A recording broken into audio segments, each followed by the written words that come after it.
2016, quando me envolvi na política, para a maioria das pessoas isso significa participar de uma eleição local, mas para mim foi a campanha presidencial mais louca da história americana, mas ainda assim era uma campanha presidencial. Acho que uma vez que você entra na política, pelo menos tão profundamente quanto eu entrei, sua vida nunca mais é normal. Ela entrou no mundo como uma modelo de alta costura, mas por trás dos ensaios fotográficos e das passarelas havia uma voz poderosa demais para ser silenciada. Elizabeth Pipko é um ícone moderno de convicção, equilibrando a vida sob os holofotes com um profundo compromisso com fé, liberdade e verdade. Hoje em dia todos só querem ser relevantes. Por isso odeio redes sociais. Ninguém mais se preocupa em passar vergonha, pois o ciclo de notícias muda rápido.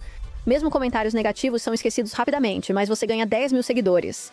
As redes sociais facilitaram a infiltração de inimigos no país, alcançando a próxima geração. Ninguém sabe o que adolescentes de 14 anos estão fazendo em seus celulares. Ninguém pode impedi-los de usar o celular ou esses aplicativos. Qualquer pessoa no mundo pode fornecer a eles qualquer tipo de conteúdo que quiser. É aí que você tem um problema de verdade. Como escritor, comentarista político e fundador do Menos Pessoas Esquecem, ela preserva a história, eleva o diálogo e protege os valores essenciais. Ela prova que é possível ser elegante e defender o que é duradouro. Se eu não fosse tão próxima quanto sou, talvez eu odiasse Donald Trump. Eu não culpo ninguém por sentir o que sente, porque só conseguem ler a manchete.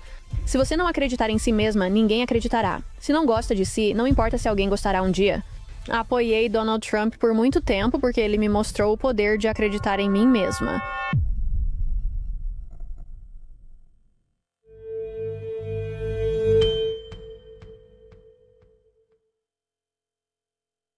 O que é algo sobre a sua história que você ainda não falou e que as pessoas gostariam de saber? É estranho porque eu sou muito aberta, tipo, até demais. Todo mundo acha que é aberto, mas aí todo mundo que eu conheço fala, não, na verdade, essa não sou eu de verdade. Eu sou a verdadeira eu. Eu acho que todo mundo sabe tudo sobre mim. Acho que as pessoas não percebem o quanto eu sou boba, nerd e desajeitada, mas fora isso, todo mundo meio que sabe de tudo. Eu sei que você realmente tem uma história interessante. Você deixou a carreira de modelo nas principais revistas de moda e virou porta-voz nacional do Comitê Nacional Republicano. Qual foi o momento? Porque você já está envolvida e próxima da política há um tempo. Qual foi o momento em que você realmente decidiu que estava meio que deixando de lado a carreira de modelo e também a patinação artística? Eu sei que você teve uma lesão em certo momento, que provavelmente foi o que iniciou isso. Mas qual foi o momento em que você pensou, eu vou deixar a vida normal de lado? Eu realmente quero focar em política. Sim, quero dizer, esse momento nunca existiu. Foi em 2016 que comecei na política. Para muitos, se envolver significa ser voluntária numa eleição local. Para mim, foi a campanha presidencial mais louca da história americana, mas ainda assim uma campanha... Então, eu tinha 21 anos, sem diploma universitário, sem muita experiência de trabalho, e eu acabei na campanha presidencial de Donald Trump em 2016, sendo uma das talvez 100 funcionárias na Trump Tower em Nova York. Então, eu meio que acabei lá por acaso. E eu pensei... Como assim acabou lá por acaso?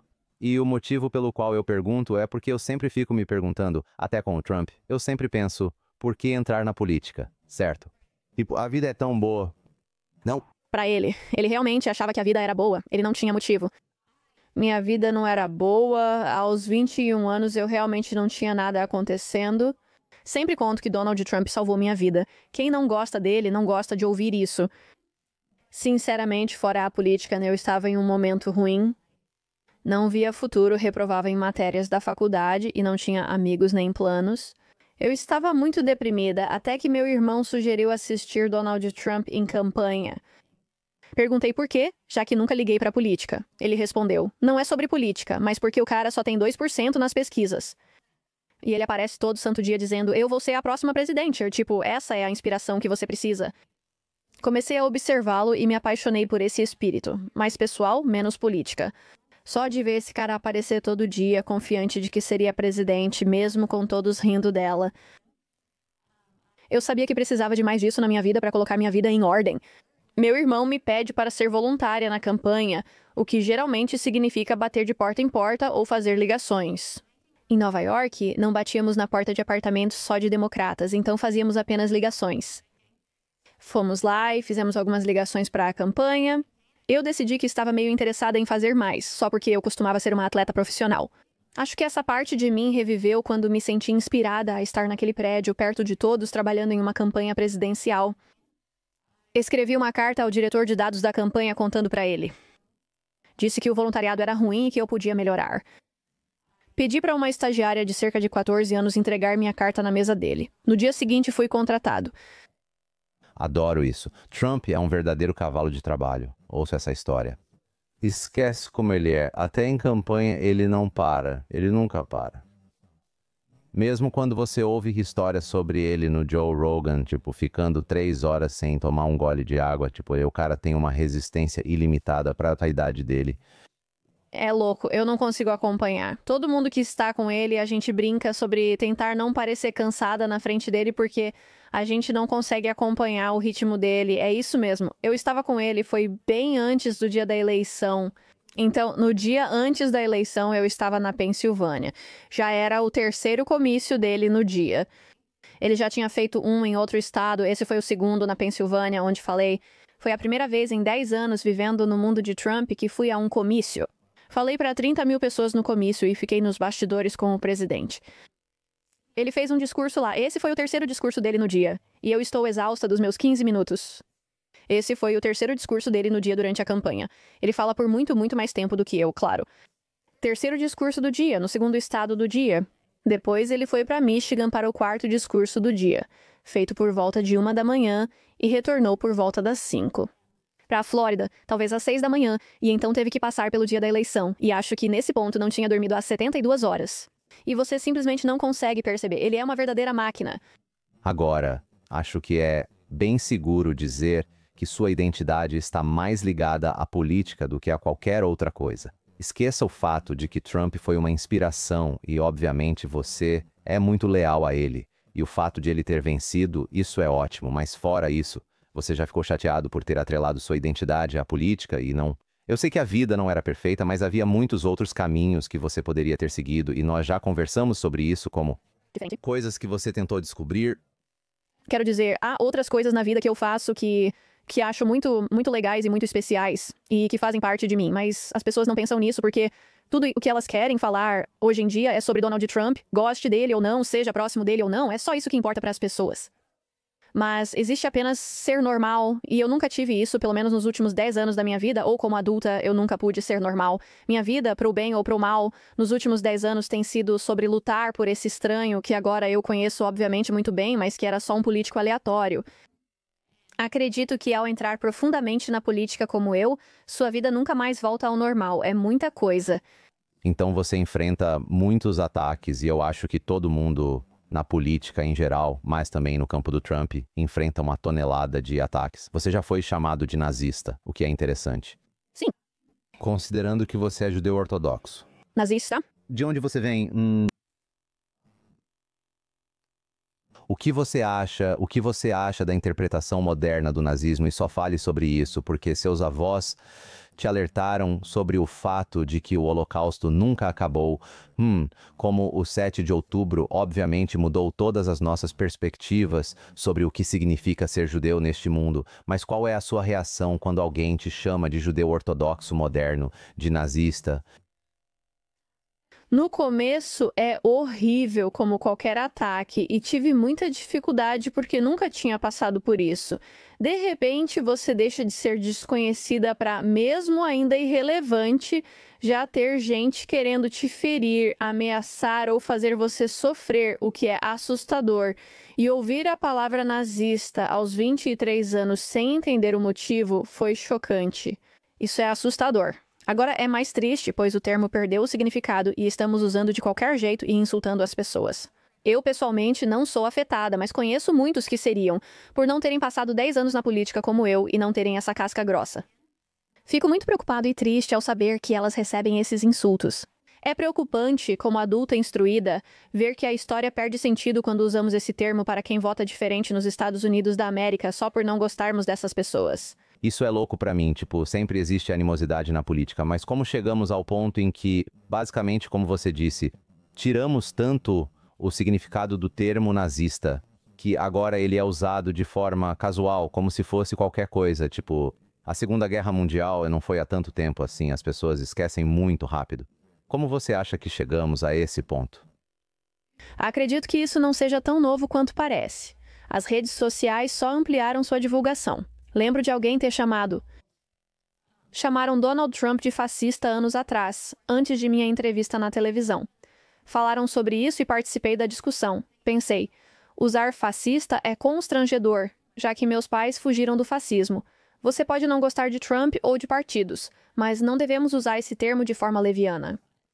Lembro de ligar para meu pai após a entrevista e ele disse: "Deixa eu te contar uma história." Quando cheguei à América, acho que ele estava na faculdade. Não tenho certeza, mas estudou direito em Yale. Uma das melhores era a Universidade Columbia, onde fosse, era ótimo. Ele contou que no primeiro dia de aula fizeram alarde ao apresentá-lo como imigrante da União Soviética. Acho que o Reagan era presidente na época. O professor da turma do meu pai disse: "Você vai se sentir em casa, temos nossos próprios fascistas na Casa Branca." Meu pai disse que só ficou sentado e pensou: "Essa é a melhor escola do mundo?" Me disseram para lutar para entrar, mas nem sabem o que é fascismo. Então, claramente, nada realmente mudou. Só se tornou muito mais comum. Está muito mais visível para todo mundo por causa das redes sociais. No Canadá, a gente não tem essa animosidade. Não temos esse ódio, essa raiva e esse rancor. E isso é algo que eu percebo. É triste, mas na minha opinião, isso é algo exclusivamente americano. Eu acho que tanta raiva e tanta divisão provavelmente são alimentadas pelas redes sociais, alimentadas pelos ciclos de notícias, mas eu acho que é pior nos Estados Unidos da América do que em quase qualquer outro lugar. Na civilização ocidental, e isso significa que temos o direito de ficar com raiva, o que é legal, mas eu fico curioso de onde vem todo esse ódio e raiva, porque eu acredito que a maioria das pessoas não é tão de esquerda ou tão de direita quanto a mídia faz parecer.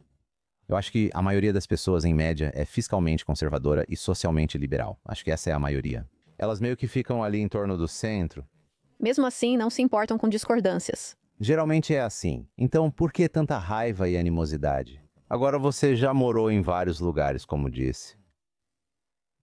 As pessoas chamarem presidentes de fascistas não é novidade, mas acho que a quantidade de raiva direcionada a um homem... Um homem só, é.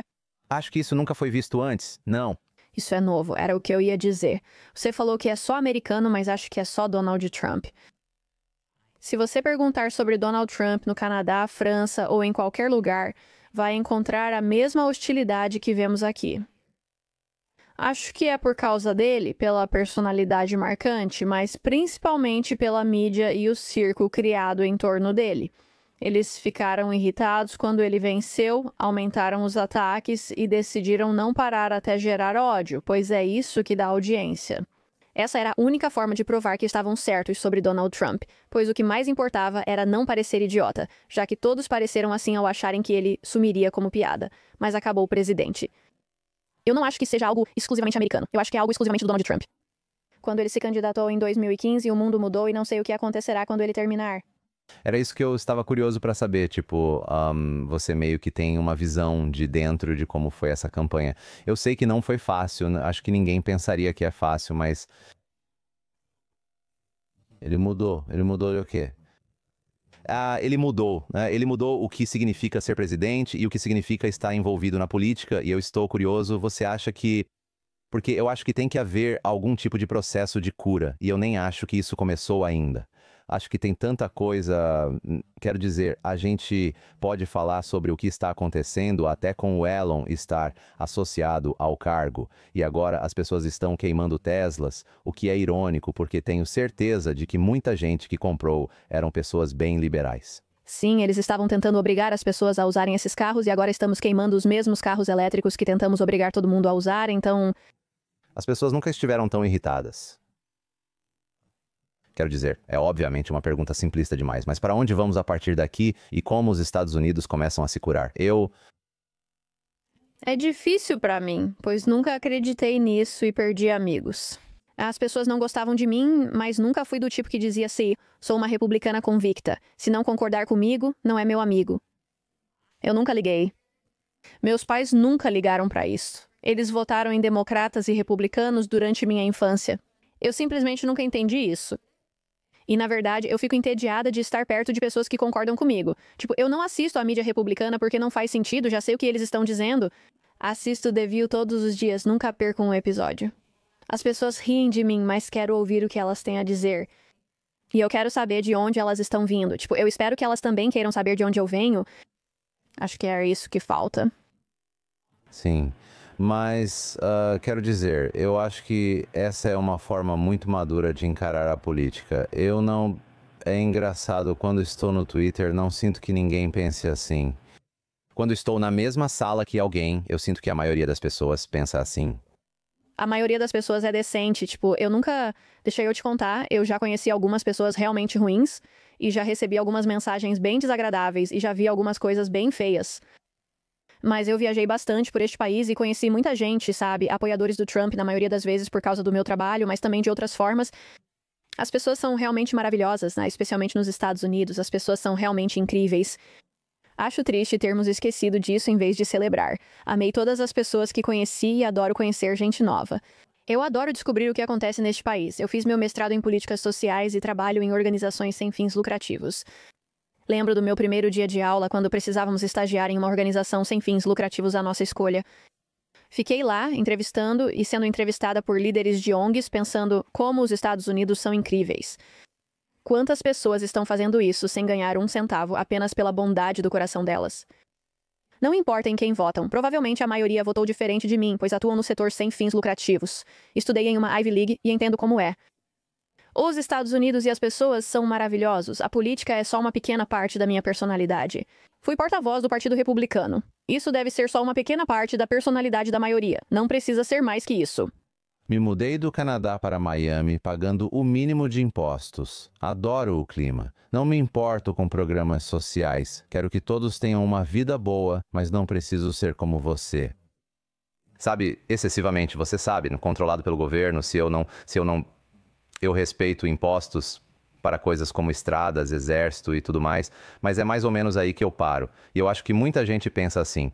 Não entendo quem quer ligar sua identidade a um partido político. Não sei para quem isso serve, pois não acredito. Isso é triste, mas eu acho que é muito verdade. As pessoas que mais sofrem... O sucesso das pessoas não depende de quem vence uma eleição. Se você tem um bom emprego, 90% do seu dia a dia não muda, independentemente de qualquer coisa. As pessoas nem saberiam quem estava na Casa Branca. Casa Branca. Pessoas abaixo da linha da pobreza, sem dinheiro, cujas vidas são realmente impactadas. Mas essas não são as que mais gritam. São pessoas que são multimilionárias. São pessoas que já tiveram grandes saídas financeiras. São pessoas que estão ganhando $200 mil, $300 mil, $400 mil, $500 mil ou mais nas cidades costeiras que são as mais barulhentas. Por isso não entendo por que essas pessoas são tão irritadas, polarizadoras e atrelam sua identidade à política, se há tantas formas melhores de usar o tempo delas. Elas estão irritadas ou estão entediadas? Isso é o que eu não sei. Não sei quantas realmente se importam. Posso dizer que não vou citar nomes, mas há muita gente que você ouviu na televisão ano passado, gritando que Donald Trump era Hitler e retomaria a América. E aí no mesmo dia eles estavam ligando pra ele e puxando o saco. Tipo, eu posso te dizer, eles estavam na mesma sala que ele dizendo o quanto ele é incrível e que esperam que ele, sabe, continue em contato com ele se ganhar. Depois vão à televisão dizer coisas horríveis, inflamando quem é afetado pela eleição e provocando raiva. Isso gera visualizações e atenção, mas hoje só querem ser relevantes, o que é lamentável e doentio. Por isso odeio redes sociais. As pessoas, primeiro, só se importam em ser relevantes, e segundo, sabem que não podem mais passar vergonha porque o ciclo de notícias muda a cada 2 segundos, e não importa o que aconteça, qualquer coisa que você diga que chame atenção, mesmo que seja negativa, as pessoas vão esquecer em 1 hora. Você sai da situação ruim, continua e ganha 10 mil seguidores, é só isso que querem. É tudo interesse próprio. Não existe mais defender um partido por causa do ideal americano, do sonho americano. É tudo interesse próprio. Sim. E eu acho que as pessoas que querem se prender a um partido também acreditam que isso atrai atenção como algo de nicho e descolado, já que a maioria nem sabe em quem votará em 4, 8 ou 12 anos. Fui porta-voz do Partido Republicano. Não posso dizer que votarei neles em 20 anos, pois essa não sou eu. Não sei onde estará o partido nem quem será o candidato. Se você concorda em se amarrar a um partido, você está fazendo isso para fazer algum tipo de declaração. Ninguém racional afirma, vou votar nesse partido por 40 anos, aconteça o que acontecer. Água. Não, você parece insano por... Dizer isso, exatamente. E você parece insana por se amarrar a um partido que, quero dizer, olhe para os dois partidos. Eles mudaram imensamente. Veja os democratas que hoje integram o governo de Donald Trump. As coisas mudam e o pêndulo balança. Acho estranho como as pessoas acham que isso deve ser parte da identidade e da vida delas, quando na verdade não importa. Quem está muito envolvido sabe que não importa, mas os americanos comuns não sabem. Quando você se envolveu com política, qual foi o custo pessoal mais chocante? Amigos, família? Paz de espírito? É principalmente paz de espírito, mas é um lugar desagradável de se estar. Por que você virou porta-voz? Ainda não entendo, mesmo já tendo me explicado. Parece pergunta de podcast, mas é isso. Não sei se já respondi isso. Donald Trump estava concorrendo. É a terceira campanha dele. Desde 2016 estou no mundo do Trump. Conheci meu marido por causa do Donald Trump. Meu irmão e eu temos essa vida por causa da primeira campanha. Passei muito tempo com Donald Trump e sua família. Quando eu debato e converso com as pessoas sobre Donald Trump, não é algo político. Eu nunca vou ter um debate político a menos que eu esteja sendo paga para isso. Eu não me importo. Não quero debater. Acho que cada um deve ter suas ideias. Defendo Donald Trump e família porque os conheço e foram bons comigo. Estou nesse ponto no início de 2024. Donald Trump está, você sabe, a todo vapor. É o último ano da campanha. Donald Trump está lutando contra, quero dizer, acusações, ataques e tudo o que você possa imaginar. Eu fico pensando comigo mesma, isso não é justo. Tipo, eu sei que esse cara não fez o que estão dizendo que ele fez. Eu sei que estão jogando tudo contra ele. Isso é o menos americano que já vi. Se eu puder, talvez deva me envolver. Nesse momento, o presidente do Partido Republicano é destituído e elegem uma nova liderança. Michael Wadley como presidente e Laura Trump como vice. A família de Donald Trump, o ex-presidente na época, talvez futuro presidente, pergunta se eu gostaria de ser porta-voz do partido. E eu fico pensando comigo mesma, né? Eu tenho uma responsabilidade aqui. Sou filha de 2 imigrantes que vieram para o país sem nenhum dinheiro. Eu poderia ser o rosto de um dos 2 maiores partidos do país. Isso é enorme. E além disso, eu sei que o que está acontecendo não está certo. Eu amo este país mais do que qualquer coisa no mundo. Não sou leal ao Partido Republicano, Democrata ou qualquer outro. Mas eu amo este país. Eu acredito que ele é a melhor pessoa para este país.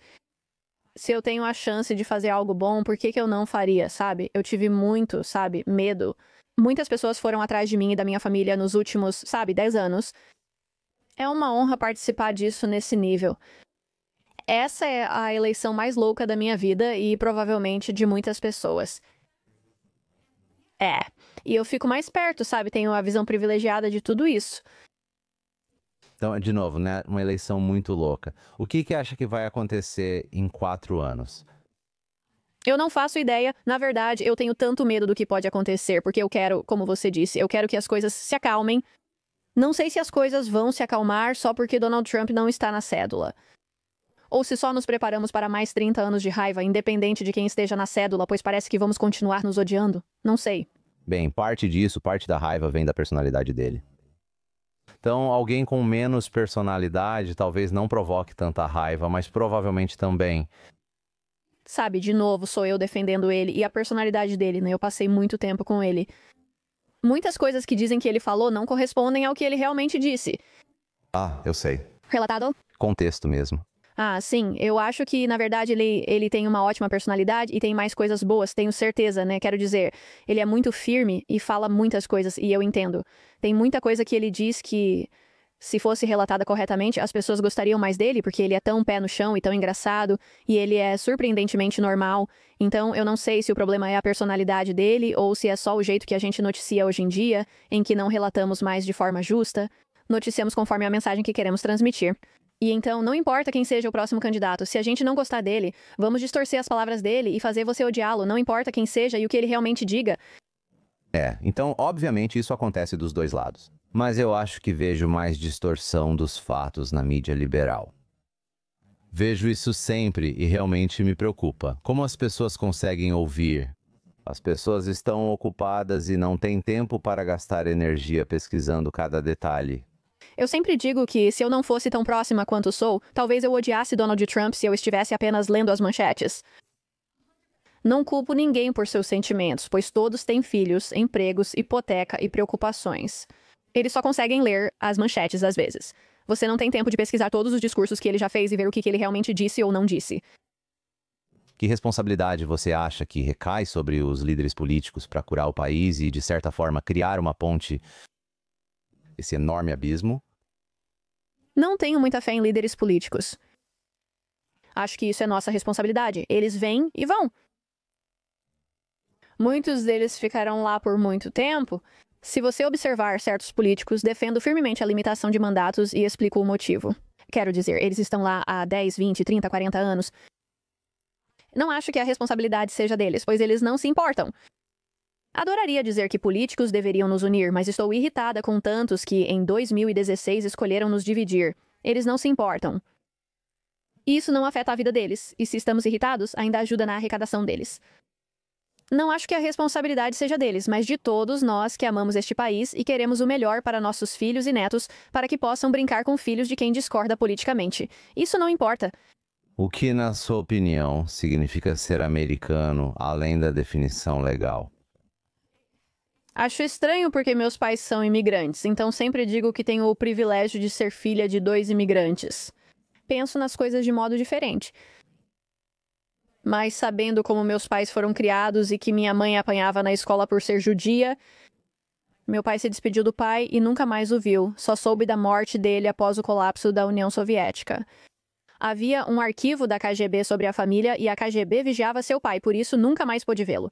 Para mim, isso é o que significa ser americana. Meus pais tiveram que viver uma vida muito diferente da que eu tive que viver. Mas ser americana, quero dizer, a gente fala em liberdade, né? Tipo, o que é liberdade? Quero dizer, isso é realmente o que significa ser americana. Muitas pessoas ao redor do mundo todo têm que viver a vida de um certo jeito. E não, elas não são obrigadas legalmente a viver assim. Todas vivem assim porque não faz parte de sua cultura, sangue ou personalidade tentar ser diferente. Faz parte da nossa cultura, sabe? Você pode tentar qualquer coisa e até fracassar, mas sempre incentivamos que tente.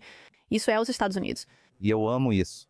E acho que a próxima pergunta é: damos tanta liberdade para tentar coisas novas, para pensar diferente. Tipo, isso é liberdade, certo? Como com tanta liberdade e autonomia, você vê as gerações mais jovens tendo esse aumento de sentimento anti-americano. Eu não entendo como só a capacidade de ser anti-americano. Você entende o quão privilegiado você é por poder passar pela vida e até mesmo pensar esses pensamentos e vocalizar esses pensamentos. Porque se você for para qualquer outro país, em quase qualquer lugar, você não viveria muito ou nunca mais seria ouvido. Por isso me intriga como a liberdade gera sentimento anti-americano, comum nas faculdades. É quase bonito. Apesar de eu odiar ver, é incrível viver em um país onde você pode queimar a bandeira americana sem consequências. Tipo, é incrível que esses jovens possam falar qualquer besteira que quiserem e dizer o quão horrível é esse país. E eles ainda são aplaudidos porque apoiamos a liberdade de expressão, mesmo que a gente odeie o que dizem. Mesmo que isso nos deixe fisicamente enojados, vamos defender o seu direito de dizer o que quiser. Então, uma parte de mim, mesmo quando vejo isso, na verdade fico feliz porque meus pais não podiam criticar ninguém lá na Rússia, né? Definitivamente não podiam, não.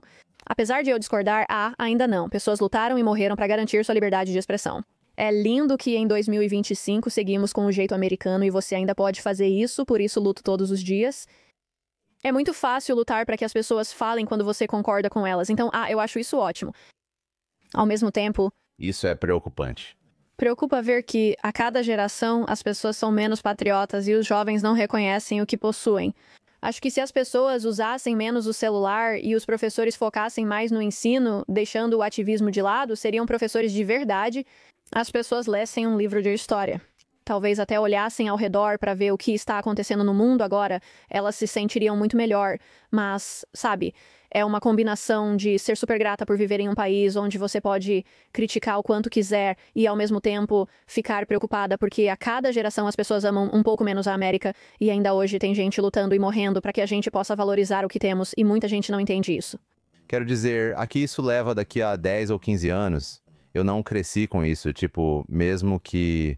Só para dar um contexto, mesmo que as faculdades ou universidades, como chamamos no Canadá, fossem um pouco mais liberais, o que eram, eu acho que faculdades e universidades sempre tendem a ser um pouco mais liberais. Era liberal no sentido de, tipo, reforma do sistema de justiça criminal, ou talvez imigração ser um pouco mais fácil, mas tudo isso dentro do contexto de que este país é ótimo. E nós vamos tentar melhorar o país. Vamos tentar facilitar para que as pessoas vençam neste país. Não que este país seja uma droga. Nunca foi sobre substituir o país. É mais sobre como, dentro das estruturas que existem, tornar a vida melhor. Esse novo idealismo anti-americano, ou melhor, anti-country, é muito assustador e eu nunca vi uma geração crescer odiando o país em que nasceu. Também parece que estou vendo a definição de liberalismo mudar, porque liberalismo, em um certo momento, era uma celebração da diversidade de pensamento. A maioria dos liberais defendia quem discordava deles porque valorizavam opiniões opostas e buscavam diversidade. Liberal hoje em dia não significa mais isso, não é isso que vemos. Então, acho que o problema não é que as universidades tendem para a esquerda. O problema é que eles alteraram o significado do liberalismo. Eles viraram ativistas achando que liberalismo é apoiar algo da esquerda e que devem lutar por isso até o fim. Na verdade, isso não é liberalismo, mas aceitar que outros discordam de você. A faculdade ou universidade é o lugar ideal para debates, conversas e pensamentos diversos. Acho que deveríamos voltar a isso, mesmo que alguns discordem da América. Tudo bem, mas agora eles não debatem nem refletem sobre isso. Só ensinam que a América é ruim e esse é o problema. Deixando as pessoas debaterem, elas chegam a outra conclusão. Você, obviamente, já era um defensor de Israel muito antes de 7 de outubro. Então, o que aconteceu? O que aconteceu com o mundo em 7 de outubro quando paramos de ver? Essa vai ser uma pergunta tendenciosa e, obviamente, você sabe minha opinião e meus sentimentos sobre isso, mas quando paramos de ver terroristas como terrorista, de novo, eu sinto que a forma como eu questiono o que está acontecendo no mundo agora é como se... Parece que a realidade em que eu vivia não existe mais, tudo ficou preto. Fosse branco, Me colocaram em uma realidade onde terroristas não são mais chamados assim. Eles são celebrados? E eles são celebrados. E não só eles são celebrados, as bandeiras deles são celebradas nos Estados Unidos da América. E as bandeiras dos Estados Unidos da América são queimadas. As bandeiras de Israel são queimadas. E as bandeiras dos terroristas são, tipo, desfiladas pelas ruas. E ninguém... Bem ali, tipo, perto das Torres Gêmeas. Isso mesmo, isso é o mais insano. Quando você vê as bandeiras de grupos terroristas desfilando onde ficavam as Torres Gêmeas e... Eu não entendo o que mudou. Acho que só fiquei surpreso que houve uma mudança tão dramática no sentimento e eu não estava ciente disso porque mesmo quando, então, meu pai trabalhava para o Serviço Canadense de Inteligência de Segurança, que é o Serviço Canadense de Inteligência de Segurança, e ele trabalhava bastante com o Shin Bet e também com inteligência... organizações nos Estados Unidos da América e no Canadá. Nos Estados Unidos da América sempre foi assim. Israel é o bastião da democracia e da inteligência no Oriente Médio. E sempre foi como se eles fossem aqueles que, tipo, eles são... Como é que é a frase? Acho que é a primeira linha de defesa. Eles estão lutando contra nossos inimigos, tudo isso, sim. E, por algum motivo, tudo isso mudou e eu não sei quando aconteceu, mas percebi que aconteceu em 7 de outubro, quando as pessoas começaram a dizer, eu não sei se isso realmente aconteceu, acho que eles mereceram. Sabe, tipo, com licença? Como assim? Sim, me perguntam como o dia 7 de outubro me afetou. Apesar de tudo, lembro de passar cerca de 10 horas sentada no chão, vendo imagens e chorando. O que veio depois doeu mais, pois achei que acordaria com o mundo todo defendendo Israel. Como foi após o 11 de setembro? Achei que o mundo diria, libertem. Quero dizer, acho que naquele momento, 7 de outubro, 8 de outubro, a gente ainda não sabia quantas pessoas tinham sido assassinadas. A gente ainda não sabia quantas pessoas tinham sido feitas reféns. Foi confuso. Achei que acordaria e veria o mundo exigindo que essas pessoas voltassem para casa. Sabíamos que alguns tinham sido feitos reféns. Achei que estaríamos gritando sobre o que aconteceu no Oriente Médio. Nunca pensei viver isso. Sabe, eu dirijo um museu do Holocausto, um museu digital do Holocausto, e eu lido com materiais e imagens do Holocausto toda semana.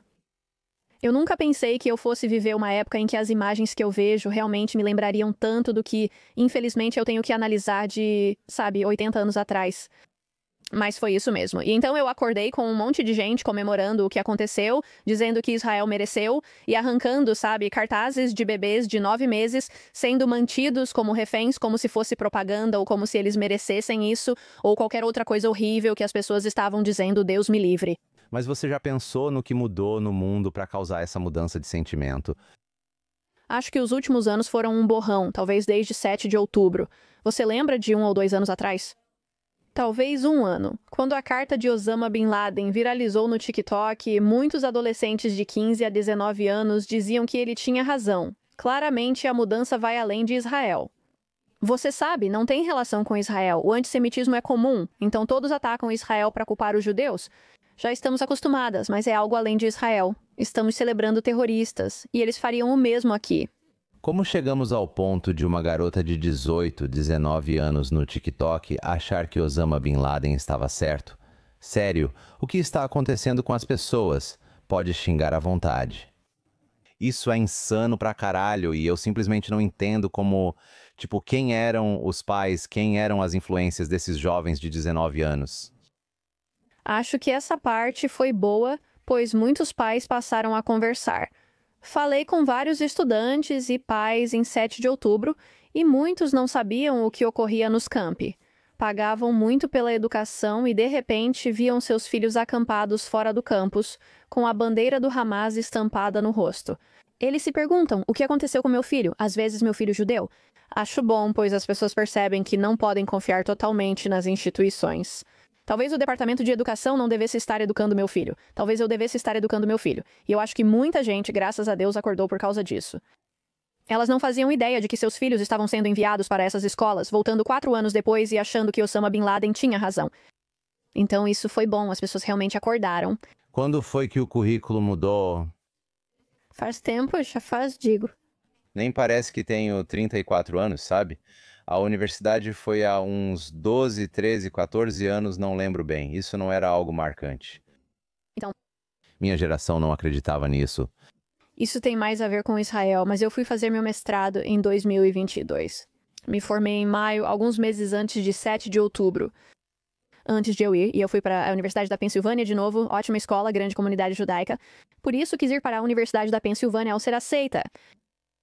Eles tinham uma orientação para os estudantes antes de você, aceitar aceitar a carta de aceitação, você tem que, aceitar a oferta. Ou não, antes de aceitar a oferta. Eles tinham essa orientação. Perguntei a uma garota judia do mestrado como era ser judia no campus, pois estava curiosa após ouvir algumas histórias.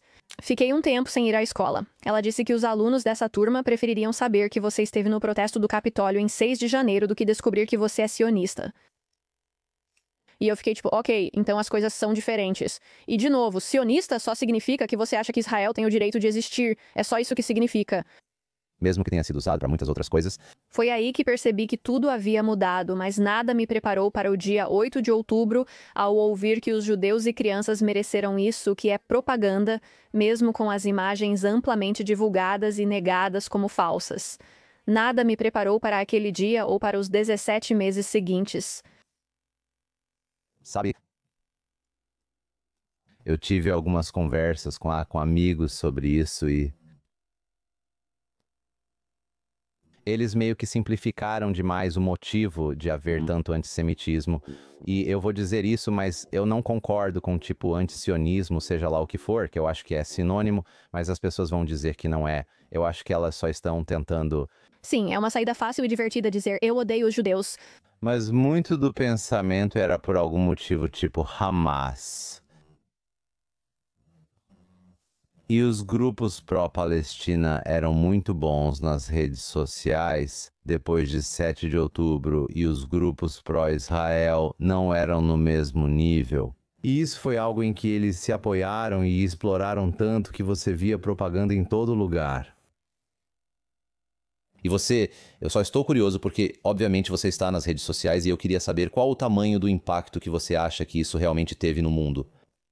Odeio ser essa pessoa porque muda totalmente a conversa e poderíamos falar disso por horas. Mas o fato é que as redes sociais permitiram que nossos inimigos infiltrassem neste país da maneira mais fácil possível, atingindo a próxima geração, certo? Ninguém sabe o que está acontecendo, o que adolescentes de 14 anos fazem no celular ou como impedir que usem esses aplicativos. Qualquer pessoa no mundo pode fornecer qualquer conteúdo a eles. Esse tem sido o maior problema, e é isso que tomou conta de tudo. Eu tenho um problema com políticos, eu tenho um problema com professores. Tenho muitos problemas com várias pessoas, mas quando alguém na Rússia, China ou Oriente Médio pode acessar seu filho de 13 anos e dizer a ele como se sentir e como pensar sobre coisas como terrorismo, mudar a opinião dele e educá-lo de uma forma que você nem sabe que está acontecendo porque você está desligada, porque seu filho tem 13 anos, não quer te ouvir. É aí que você tem um problema de verdade. Quero entender, pois não sabia que você deixou de ser porta-voz. Quero entender como será sua carreira daqui em diante. Também vou te perguntar como lida com o estresse. Porque eu não acho que Olha, você disse isso nessa entrevista, você falou, essa é uma entrevista pesada. Converso com empreendedores que lidam com o estresse em um ambiente diferente, na construção de negócios.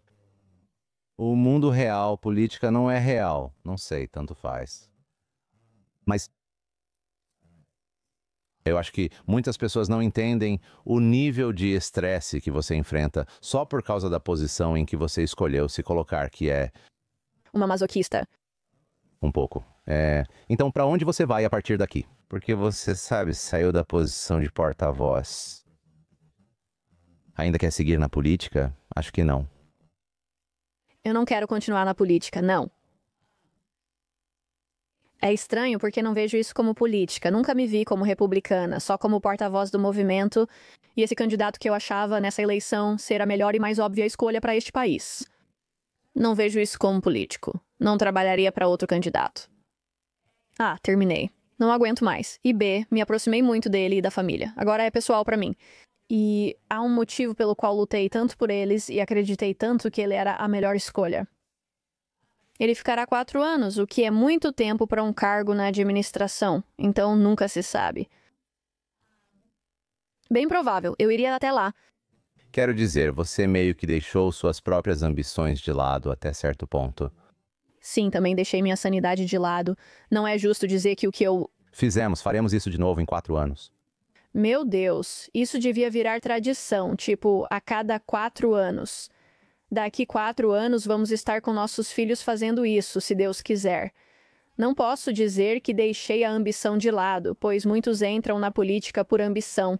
E não vou fingir que não tenho uma plataforma incrível, seguidores, carreira e oportunidades por ter feito isso.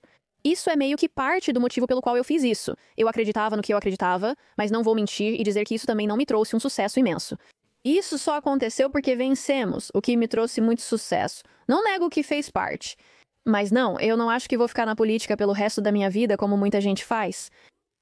Eu vou continuar defendendo causas, sabe, na mídia como eu faço, provavelmente para sempre, de uma forma ou de outra, porque é uma plataforma incrível e eu sou muito sortuda de poder fazer isso. E eu lembrei... Mais do que você gosta, sobre o que quer falar, eu entendo, te vejo no rádio, essa mulher... Me vê no rádio, você... Sabe o que quero dizer? Eu te vejo toda vez que você vai, tipo, na KGXM, sem frequência modulada, sei lá, em Nova York, ou seja, qual for o canal. Tipo, tem canais que eu nunca ouvi, tipo rádio terrestre, estações amplitude modulada, que eu acho que ninguém com menos de 40 anos ouve mais, mas enfim, você está nessas estações, então... Eu estou em todas as estações.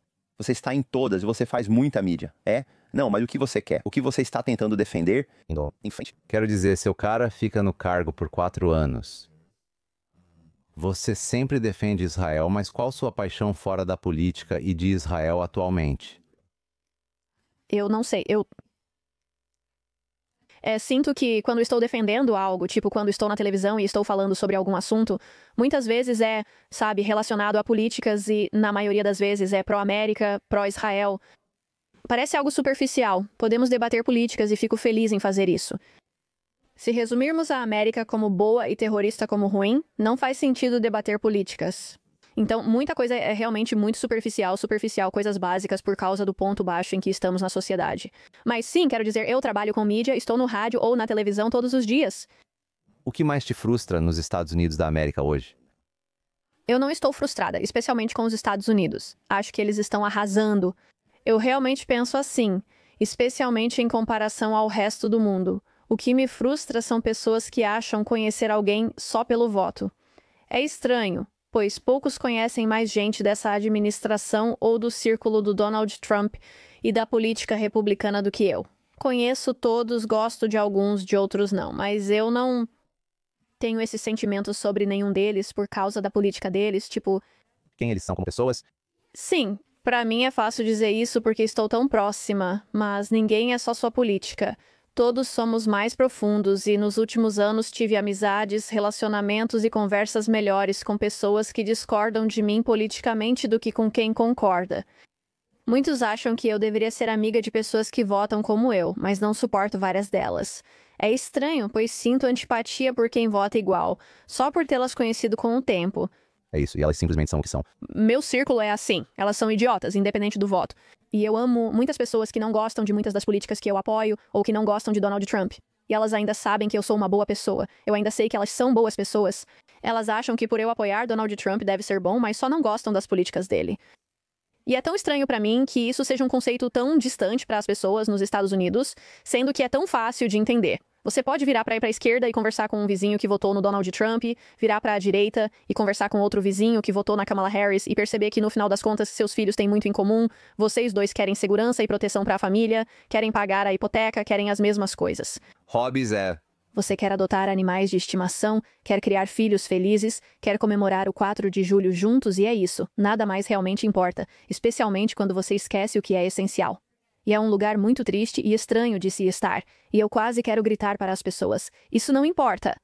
Vocês estão ouvindo pessoas que fazem o que fazem e dizem o que dizem, porque isso dá dinheiro para elas ao deixar vocês com raiva, não porque realmente acreditam no que estão dizendo ou porque eu não acho. Muitas pessoas percebem isso, e eu sei que você pode discutir o que se sentir confortável em discutir. E eu sei que você tem muito mais consciência de para onde o dinheiro vai do que eu. Mas eu acho que é importante, antes de tudo, essa ideia toda é muito importante para as pessoas entenderem. As pessoas não são suas políticas, sua identidade...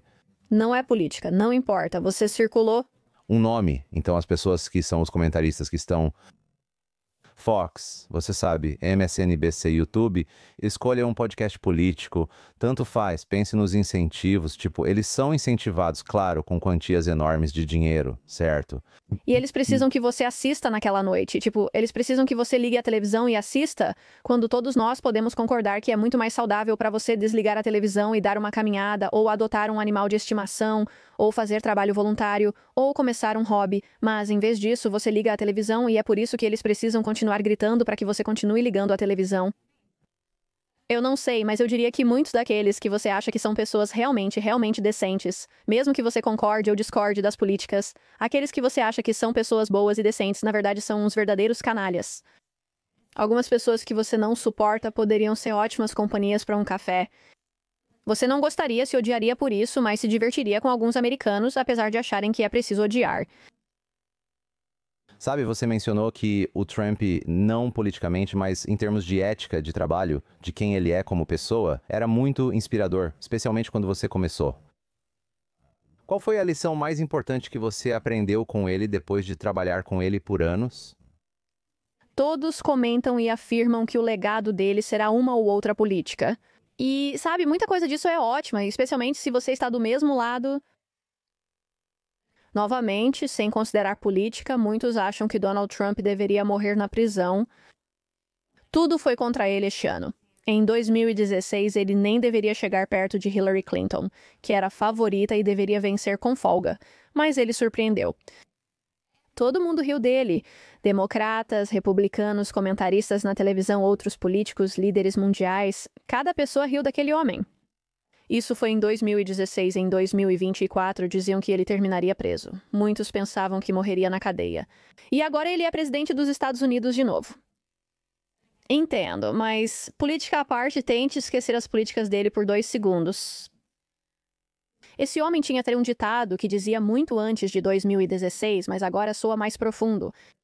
Você nunca, jamais pode desistir e, tipo, eu vi esse homem passar pelo inferno e voltar. Vi a família dele passar pelo inferno e voltar. Vi minha própria família passar pelo inferno e voltar por ele. E, tipo, toda vez que eu enfrento qualquer obstáculo, eu posso me lembrar que esse cara se tornou presidente quando o mundo inteiro estava rindo dele e que você pode fazer absolutamente qualquer coisa que quiser se acreditar em si mesma. Isso é poderoso. Coloca os problemas pessoais em perspectiva quando o dia está ruim e você lembra que o cara foi alvo de tiros e o governo mais poderoso tentou prendê-lo. E mesmo que você ache que ele merecia estar na cadeia, o que claro que eu não acho, mas imagina passar por tudo isso e acordar todo dia, e ainda lutar e tentar se tornar presidente, sabe o que quero dizer? Quero dizer, o que ele passa destruiria a maioria das pessoas. Isso me abalou muito e eu nem fiz tanto quanto ele. Você pode responder essa pergunta de duas maneiras. Você pode responder sobre a vida em geral ou sobre o seu tempo com Trump. Qual foi o momento mais difícil que você já passou na sua vida e como você conseguiu sair dele? No mundo do Trump ou em geral, você decide. Você que decide, é uma pergunta aberta. No geral, claro, a campanha teve momentos difíceis. O 6 de janeiro e perder a eleição foram momentos difíceis, assim como sua chefe agindo assim. Levar um tiro na cabeça, sem saber se ele estava vivo ou não, foi um momento difícil. O FBI indo atrás da minha família, é um momento bem difícil, foram alguns anos bem difíceis. Muitos perguntam por que não me afastei da campanha, já que as investigações contra minha família teriam parado. Isso foi sugerido ou dito explicitamente? O objetivo era assustar as pessoas, para mantê-las próximas de Donald Trump. Se ele perdesse sua equipe principal, ou ela falisse por causa das taxas legais, todos se afastariam e ele ficaria sem nada. Esse era o objetivo. Não quero entrar nesse assunto porque sei como as pessoas se sentem. Se discordarem de Donald Trump, podem parar de ouvir. Quero que entendam que todos somos humanos. Não, mas a pergunta não era sobre Trump. Era sobre... Escuta, eu estou te perguntando como você passa por algo assim. Houve muitos momentos difíceis na campanha, mas também já enfrentei dificuldades como ser humano. Quero dizer, quando comecei na política foi de novo um acidente. Fui jogada no palco mundial porque Donald Trump tuitou sobre mim do nada, algo que eu não esperava.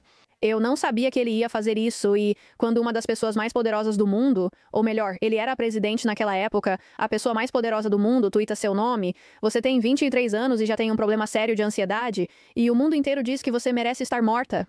Sabe, eu desenvolvi uma úlcera no estômago naquela semana, com a qual ainda tenho que lidar até hoje. Eu não consegui me levantar por 3 semanas. Fisicamente, não conseguia levantar porque tive uma úlcera hemorrágica no estômago por causa da ansiedade que eu mesma causei. Eu estava apavorada de sair de casa porque, sabe, toda mensagem que eu recebia dizia que eu merecia que algo horrível acontecesse comigo, ou que aquela coisa horrível acontecesse. E, de novo, naquele momento, né, especialmente, eu era basicamente irrelevante. É só que eu nunca tinha recebido tanto ódio assim. Parece que todos sabem quem você é e falam de você. Muitos familiares se voltaram contra mim por acreditarem em notícias falsas da mídia. Agora sabem a verdade, mas nosso relacionamento ficou abalado. Tive de novo aquela úlcera no estômago que ainda trato quase 7 anos depois, além de lidar com muita ansiedade. Amadureci muito rápido, infelizmente, porque... Não tenho dúvida. Sim, eu gostava de ser criança, mas isso acabou. O ramo errado pra isso. Sabe, de novo, isso volta ao Donald Trump. As pessoas sempre dizem que você tem que acreditar em si mesma. É o que dizem para as crianças pequenas. Sempre achei isso um clichê. Por que não acreditar em si mesma? O que isso quer dizer? Ninguém vai acreditar em você se você mesma não acreditar. Parece clichê, mas todos dizem isso. Mas se você não gosta de quem você é, não importa se alguém gosta de você algum dia, porque você não vai conseguir deitar a cabeça no travesseiro à noite.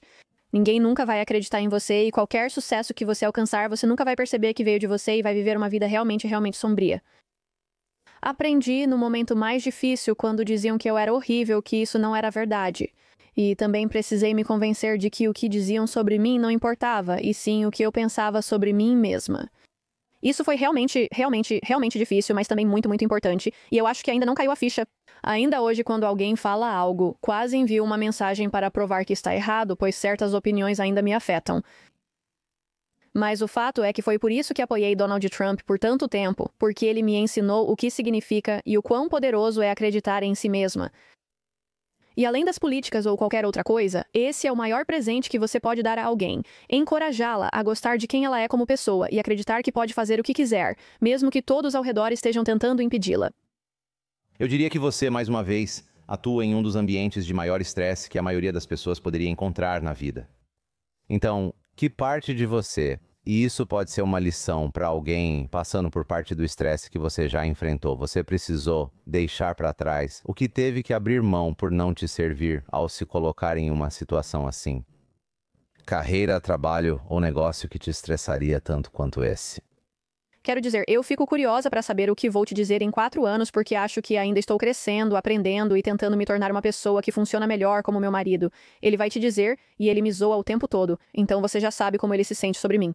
Mas ele vai te dizer que eu ainda deixo minha ansiedade tomar conta de mim e o excesso de pensamentos e tudo mais. Ao mesmo tempo, e eu digo isso para todo mundo, você tem que se manter ocupada. Você acaba tendo mais tempo para crescer, aprender, pensar e realizar coisas quando está ocupada. Estar livre e ter tempo livre não são iguais. Mas quando você está ocupada, isso te ajuda porque você quase consegue ver o quão incrível pode ser quando é forçada a estar sob toda a pressão do mundo. Aprendi a gostar mais de mim mesma ao abraçar tudo e tentar realizar o máximo, pois ao deixar pensamentos negativos de lado, me sinto invencível, assim como todos nós. Mas quando temos tempo demais, acabamos focando nos defeitos, pois é isso que a sociedade incentiva. Isso já é outra conversa. Se você se expõe e tenta fazer o máximo, mesmo fracassando, passa a gostar mais de si mesma ao ver do que é capaz. Acho que o melhor disso é notar como tudo tem sido tão corrido que precisei às vezes desligar o cérebro e seguir em frente. Continuar fazendo. E aí é como, nossa, caramba, tipo, eu realmente sou boa nisso e eu realmente sou legal. E talvez meus pensamentos negativos fossem o que estava me segurando. Você já sentiu síndrome do impostor ao assumir esses papéis? Isso é a única coisa que não sofro. Sério? Talvez as pessoas estejam descrevendo isso errado. Eu tive o oposto da síndrome do impostor. Sou mais do tipo, por que eu? Você nunca ficou nervoso? Sinceramente, eu também me sinto assim. Às vezes, eu simplesmente sinto que mergulho nas coisas e não fico muito estressado porque penso que, se outra pessoa consegue fazer, eu também consigo. Quer dizer, você contou aquela história de mandar aquele garoto até o escritório do Trump e dizer, ei, tipo, me contrata? Isso não parece alguém com um grande complexo de impostor. Mas eu estou tentando extrair uma pequena lição para as pessoas, para que elas possam emular esse nível de coragem. E isso não vem naturalmente. Bem... Coragem não é o mesmo que confiança. Sempre me faltou confiança, mas nunca coragem. Explique, eu nunca ouvi isso antes. Estamos indo fundo, nem sei de onde veio isso. Eu frequentemente dou minha entrevista número 10.000 na televisão e fico ansiosa sabendo disso. Que eu estou bem e consigo fazer, e nunca cometi um grande erro na televisão, e ainda assim consigo fazer, mas ainda assim fico ansiosa, porque sou perfeccionista e não tenho confiança suficiente para acreditar que, se eu, continuar fazendo isso. Na verdade, eu sou muito boa no que faço, sabe? Eu estou sempre pensando demais. Meus pais eram russos muito rigorosos enquanto eu crescia, e eles sempre me ensinaram. Alguém lá fora está se esforçando mais do que você. Continue trabalhando duro e nunca acredite que você é boa em alguma coisa. Então, eu sempre... É isso. Conselho difícil, mas eu gosto. Sempre existe alguém melhor e sempre dá para melhorar. Até hoje, não tenho confiança total no que faço, mesmo repetindo muitas vezes. Mesmo que digam que sou ótima, continuo nervosa porque quero me aprimorar. Sempre disse que é preciso coragem para continuar. Queria conseguir acalmar esse lado e me lembrar. Você é boa no que faz. É por isso que está aqui. Nunca me faltou coragem, pois a vida é curta e sempre acreditei que se chegasse lá daria um jeito. Se você não tentar, ninguém vai te dar chance mesmo. E eu conheço muita gente, aliás, que é absurdamente confiante, mas não tenta nada. E isso eu não entendo, eu não tenho confiança. Mas eu miro nas estrelas em tudo que eu tento fazer, sabe? Acho que é isso, me sinto igual. Eu acho que sempre me perguntei o que faz alguém assim ter essa capacidade de simplesmente agir. Eu não sei. É como um truque, entende? Mesmo que você não ache que tem essa habilidade, acho que já pensei nisso antes. Ah, os pais definitivamente ajudam, mas sim, ou ela, mas eu acho que também, só de acompanhar as vezes que você venceu ou teve sucesso e manter um registro disso, realmente te dá confiança para seguir em frente e agir diante do próximo desafio. Além disso, eu era uma patinadora artística competitiva, acho que é daí que vem. É verdade, né? Você não era? Também pratiquei vários esportes crescendo. Isso. Também me deixou super competitivo. Não precisa ser competitivo como você. Gosto de esportes para jovens, mas dá para começar a praticar aos 40 e sentir o mesmo. Esportes como patinação artística permitem que você comece já e tenha a mesma experiência. Quando eu fazia um salto triplo, você tem que fechar os olhos, contar até 3 e simplesmente fazer, sabendo que há uma grande chance de cair e sabendo que você não tem confiança nenhuma porque nunca pousou o salto antes, sabendo que provavelmente vai cair, porque é assim que a gravidade funciona, mas você tem que fechar os olhos, dizer 1, 2, 3 e saltar, e se cair, tem que levantar e tentar de novo, e isso é a vida. O que te tira o sono, tipo, às 3 da manhã? O que te preocupa que as pessoas não saberiam? Não sei se isso é síndrome do impostor, talvez você saiba o nome. Sinto que não sou realizada e nada do que faço importa. Acho que isso é ilusão, mas não vem ao caso. Isso é provavelmente o que meus pais dizem, mas quero que o mundo saiba que eu sou minimamente qualificada e que nada disso foi sorte. E de novo, também é ler as mensagens negativas dizendo que você está aqui porque é bonita, ou porque é isso, ou porque é aquilo. Isso não ajuda. Mas eu acho que todo mundo tendo essas mensagens em alguma plataforma ou não, muitas vezes quer dizer, eu conheço muita gente realmente bem-sucedida que vai me dizer que eu não sou nada. Então, não sou só eu. Mas é isso, né? Eu quero deixar meus pais orgulhosos e quero olhar pra trás e pensar que eu fiz tudo o que eu poderia ter feito. E você diz que eu sou jovem, mas na minha cabeça são meus agentes de modelo ou minha treinadora de patinação artística dizendo que 29 anos é, sabe, basicamente 60. Acho que meus melhores dias já passaram, mas sei que isso não é verdade. Tenho medo de me acomodar, ficar confiante demais e deixar de buscar as estrelas. Ironicamente, é por isso que você terá sucesso. Provavelmente. As pessoas buscam lugares sombrios para alimentar sua ambição. Eu realmente acho que eu vou fundo demais, tipo, eu vou mesmo. Não incentivo ninguém a ser tão louca quanto eu, mas acho que as pessoas mais loucas que nunca se sentem confortáveis e que querem continuar mirando nas estrelas são as que acabam tendo sucesso. Você me disse isso. Sim, Eu lembro, estávamos jantando e você disse, continue tentando que uma hora dá certo. É assim que funciona. acredito nisso e acho que é preciso se apoiar em diferentes motivos, pois há várias razões que ajudam a seguir em frente. E, quero dizer, eu ouvi uma entrevista do Sr. Fera no Darvish Chief Executive Officer. Ele disse, se me importasse com minha saúde mental, não teria sucesso. Essa sou eu. Eu não acho que isso seja. Não acho isso saudável nem a lição certa. Acho que há uma versão menos intensa disso, em que você sai da sua zona de conforto e não vive nessa bolha. Por isso, você tem sucesso. Acho importante fazer uma lista semanal das conquistas. Assim, após 6 meses em dias difíceis, você pode se lembrar do que realizou. Momentos de crise por achar que não realizou nada, você pode olhar pra trás e dizer, caramba, olha só o que eu fiz em 6 meses. Você tem que fazer isso. Eu sou tipo... Eu provavelmente deveria começar, você deveria... Provavelmente vou começar logo a escrever meu currículo. Eu vou começar hoje, por favor. Se você pudesse voltar e ter uma conversa com você mesmo quando começou a trabalhar com Trump, o que você gostaria de dizer para si mesmo? Vai ficar tão legal, tipo, eu achei que seria só uma voluntária, achei que eu ia ser voluntária e... Eu contaria sobre essa experiência incrível e iria embora, mas acabei convivendo com Donald Trump e ajudando-o a se tornar presidente várias vezes para entrar na Casa Branca. Nada mal como trabalho. Sim, mire nas estrelas, pois nada disso era para acontecer comigo. Não era para eu estar lá, nem enviar aquela carta boba ou pedir para a voluntária enviá-la. Você nunca sabe o que Deus tem reservado. Considerando o estresse e a ansiedade que você enfrenta sempre, já que conheço o seu jeito.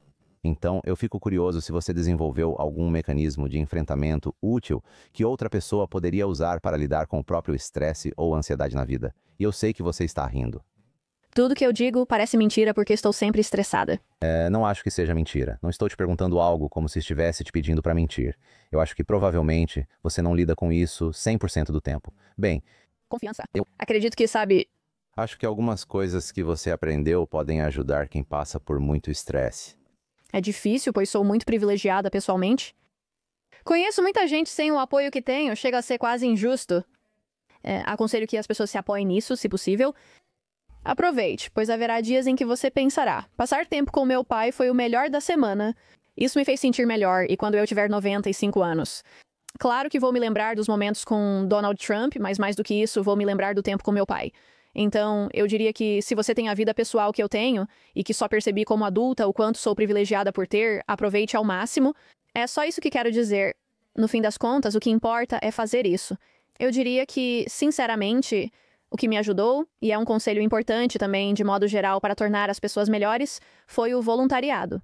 Isso me ajudou muito. Eu comecei quando tinha 16 anos porque estava em um momento difícil, e alguém me recomendou ir a uma cozinha comunitária local e simplesmente fazer algo com o meu tempo, porque eu realmente estava em um lugar escuro. Desde então não parei. Também fiz trabalho voluntário. Em quantos estados e em quantas cozinhas comunitárias e abrigos e, sabe, tantas organizações. Eu tenho mestrado em trabalho com organizações sem fins lucrativos, tenho uma organização não governamental que acabei de começar, mas é só o voluntariado mesmo, porque não se trata de saber que as pessoas estão em situações piores que a sua ou qualquer coisa assim, é sobre como é bom ajudar alguém de verdade. E é aí que você percebe que, talvez, ajudar aquela pessoa ou ajudar 20, 30, 40 pessoas que eu ajudei servindo sopa, ou seja lá o que for, na verdade foi muito mais significativo do que conseguir aquele diploma ou ganhar aquele prêmio ou qualquer coisa que esteja te estressando. Foi a melhor coisa que aconteceu na minha vida em 10, 15 anos. É uma sensação ótima. Nunca recebi essa resposta de alguém. É fácil. Você relaxa porque está Servindo outra pessoa e percebe que seus problemas talvez não sejam tão... grandes. A, seus problemas não são tão grandes. E B, você tem acesso a algo que, na verdade, é muito mais significativo do que aquilo que você achava que era a coisa mais importante da sua vida 5 minutos atrás. É algo realmente, realmente incrível. É o que me manteve com os pés no chão e sã nos últimos 15 anos. Se as pessoas quiserem se conectar com você, saber mais sobre o que você está fazendo, todos os sites, redes sociais, tudo isso... Deve ser só o meu nome. Então é Elizabeth Pipko. Instagram, X, Facebook? Sim, é só pesquisar meu nome no Google. Tente não ler as histórias e você vai me encontrar em algum lugar. A última pergunta que eu gostaria de fazer, e vamos repetir essa pergunta daqui a 4 anos, mas de todas as ideias ou lições que você aprendeu ao longo da sua vida, qual é a mais importante que você gostaria de passar para seus filhos e por quê? Então, eu tenho isso na minha parede agora, e eu não percebia o quanto isso era importante para o futuro. Quando eu era pequena, adorava fazer o dever no escritório do meu pai e me sentia importante. Quando ele saía, eu fazia meu dever no escritório dele, e ele tinha um cartãozinho na mesa dele, era uma citação de Ralph Waldo Emerson, e dizia: "Não vá por onde o caminho possa levar. Vá, em vez disso, por onde não há caminho e deixe uma trilha."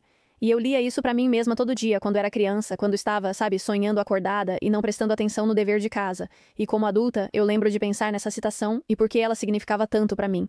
É tão fácil fazer o que seu amigo está fazendo ou o que alguém te diz pra fazer. O difícil e o especial é fazer algo diferente e inspirar alguém no caminho. Minha vida inteira foi marcada por pessoas me zoando por fazer as coisas diferentes. Sabe, não tente sair da escola pra ir pras Olimpíadas, não seja educada em casa, não seja voluntário em campanha política ou apoie Donald Trump. Deus sabe o que mais. Parte disso me motivou, pois quando dizem pra não fazer algo, eu faço, o que não é muito inteligente.